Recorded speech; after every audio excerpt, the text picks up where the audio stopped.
સિંધી સમાજ દ્વારા ભરૂચના મુખ્યધામ ઝૂલેલાલ મંદિરે ચેટીચાંદની શ્રદ્ધા અને ઉત્સાહભેર ઉજવણી કરવામાં આવી હતી, જેમાં ભરૂચ સહિત સમગ્ર દેશના સિંધી ભાઈ બહેનો દ્વારા શ્રદ્ધાભેર સામેલ થયા હતા। ભરૂચના ભાગાકોટ ઓવારે આવેલ સિંધી સમાજના આસ્થાના કેન્દ્ર પ્રાચીન તીર્થ સ્થાન એવા જય ઝૂલેલાલ વરુણદેવ મંદિર ખાતે ચેટીચાંદ પર્વના પવિત્ર દિવસની પરંપરાગત ઉજવણી કરવામાં આવી હતી। ચેટીચાંદ નિમિત્તે મંદિરે ઝૂલેલાલની પ્રતિમાની જળ જ્યોતથી પરંપરાગત પૂજા કરાઈ હતી, જે હિન્દુસ્તાનના ભાગલા સમયે સિંધમાંથી ઠાકોર આસનલાલજી દ્વારા અખંડ જ્યોત લાવી ભાગાકોટ ખાતે મંદિરની સ્થાપના કરાઈ હતી। અખંડ જ્યોત સાહેબની સામે આખા સાહેબના મંત્રોચ્ચાર સાથે વરુણદેવને આહુતિ આપવામાં આવી હતી। સમગ્ર મંદિર સંકુલમાં ભક્તિસભર માહોલ સર્જાયો હતો, તો સિંધી ભાઈઓ બહેનોમાં પણ નવ વર્ષની ઉજવણીનો અનોખો ઉત્સાહ જોવા મળી રહ્યો હતો।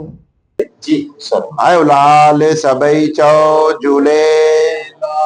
આજે શ્રી વરુણદેવ અવતાર ભગવાન ઝૂલેલાલજીનું જન્મ દિવસ છે, જે આપણે સનાતન હિન્દુ ધર્મનું આજથી વિક્રમ સંવતનું બી શરૂઆત થાય છે, તો આપણા સનાતન હિન્દુ ધર્મનો બી આજે 9 વર્ષ કહેવાય છે।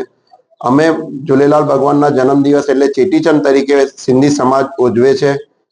જે લોકો મહાકુંભમાં નહોતા ગયા, વરુણદેવનું જે મહાકુંભ હતું એમાં નહોતા ગયા, તો આજે શ્રી ઝૂલેલાલ વરુણદેવ મંદિર ભરૂચથી બધાને સંદેશ મોકલવામાં આવ્યો હતું કે જે વરુણદેવનો આજનો દિવસ છે, આજે એમની 10 વાગે આખા વિશ્વમાં ભારતના સમયે 10 વાગે એમની જ્યોત પ્રગટાઈ હતી અને જલની લોટી રાખીને જે જલનો છંડો એ પોતે લગાડ્યું હતું, તો વરુણદેવે સાક્ષાત એ લોકોને આજે આશીર્વાદ પ્રદાન કર્યું હતું કે એક સાથે મહાઆરતી થાય એટલે પ્રભુ બહુ ખુશ થાય।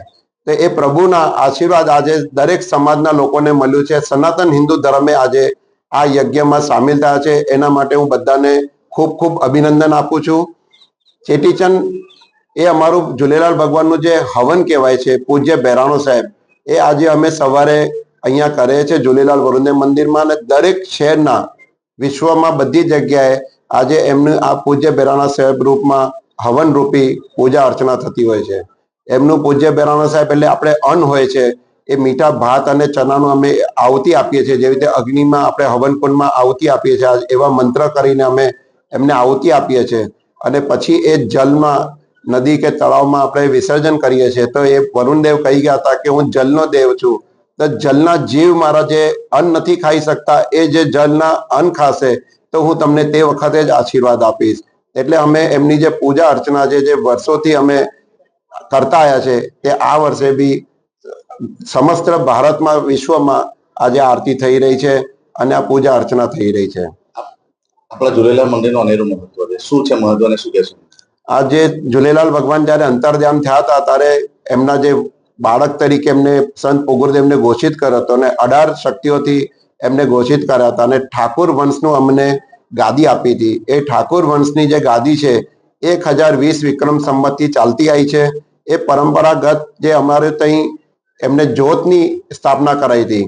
એક તો જ્યોત જે શિવ ભગવાનની ચાલતી હતી, એક જ્યોત એમને રામચંદ્રની જગાવડાઈ હતી, એક જ્યોત સુજાલનાથ એટલે ઝૂલેલાલ ભગવાનની ને એક જ્યોત અંબાબાઈની એટલે આપણે માતાજી જ્યોત જગાઈ હતી। એવી રીતે એ જ્યારે વિભાજન થયું હતું અને અમે આ ભરૂચમાં આવ્યા હતા, તો એમના 24મા વંશજ પરમ પૂજ્ય ઠાકુર સાંઈ આસનલાલ સાહેબ એ ત્યાંથી જ્યોત લઈને જલના માર્ગથી, કેમ કે આપણા ત્યાં જલનો અહીંયા દરિયો હતો અને એ માર્ગથી અમે અહીંયા હતા અને આ જ જગ્યાએ શિવ મંદિર હતું। એ શિવ મંદિરમાં અમારું બાજુમાં મકાન હતું, એમાં આવીને આ જ્યોતની સ્થાપના કરી હતી।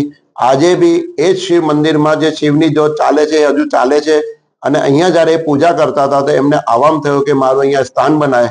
તો એ જે 3 જ્યોત જેવી રીતે રામચંદ્ર ને ઝૂલેલાલ ભગવાનને માતાની છે ઓડેરેલાલ પર, તેની જ જે બીજું આ સ્વરૂપ ભારત દેશમાં ભરૂચની અંદર છે, કેમ કે ભરૂચ એક વિષ્ણુના જ રૂપના ભગુ ઋષિની નગરી કહેવાય, તપોવન ભૂમિ કહેવાય। વામન અવતારે બી અહીંયા જન્મ લીધો હતો। દરેક વિષ્ણુ ભગવાનના જન્મ અહીંયા થયા છે અને લાલસાઈ બી ઝૂલેલાલ ભગવાન બી આપણા વિષ્ણુના અવતાર છે। તો આ સંદેશ અમે આખા ભારતમાં મોકલીએ છીએ। જેવી રીતે अयोध्या में बसे हैं श्री राम जी, मथुरा में बसे हैं श्री कृष्ण जी और भरूच धाम में बसे हैं अभी झूलेलाल जी। तो ये प्रचार अब जैसे राम मंदिर है, वैसे भरूच धाम एक बड़ा तीर्थ स्थान बनते जा रहा है और गिनीज बुक ऑफ रिकॉर्ड में भी झूलेलाल वरुणदेव मंदिर का नाम आ गया है। जय झूलेलाल। જય ઝૂલેલાલ। જય